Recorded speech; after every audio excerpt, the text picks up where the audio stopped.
បងជាអ្នកក្រតែត្រដោស្មោះទ្របធនសង្យុគឺបងគ្មានទេ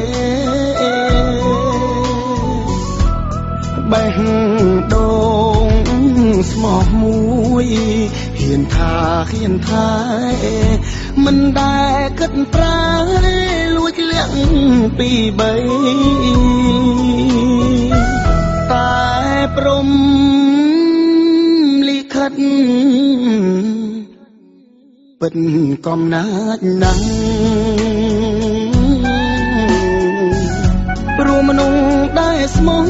គេຕົកគ្មានន័យស្រីផ្ដើមស្នេហ៍គេអ្នកស៊ីវិល័យចូលអ្នកក្រក្រៃឲ្យរស់ឯកាអោលុយអើយលុយខ្ញុំខ្លាចអ្នកហើយអ្នកអាចធ្វើឲ្យមនុស្សខ្លាំងសាបាយពីសទៅខ្មៅស្មងទៅរឿងសាខ្ញុំចង់ប្រាប់ថាសពអ្នកខ្លាំងណាស់ដួលមិនចង់ក្រោក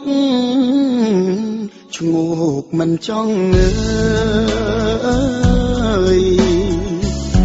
អសងខំហើយទួថ្ងៃនៅរាំងអ្នកក្រដូចបងរស់មួយក្រពេងទោះបីខំស្មងក៏បានត្រឹមជឿ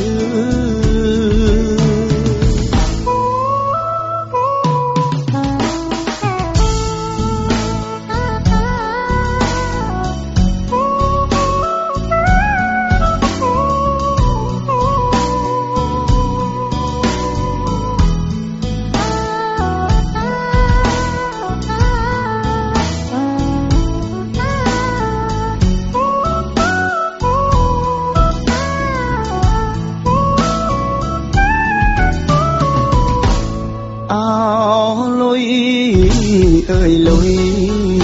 ខ្ញុំខ្លាចអ្នកហើយអ្នកអាចធ្វើឲ្យមនុស្សខ្លាំងសាបាយពីសទៅខ្មៅស្មងទៅរឿងសា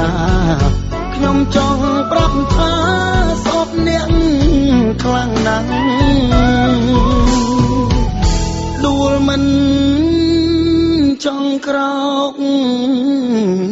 ឈ្ងោកមិនចង់ងើយអសងខំហើយទួថ្ងៃនៅរាំងអ្នកក្រដូចបងរស់មួយក្រពេងទោះបីខំស្មងក៏បានត្រឹមជឿ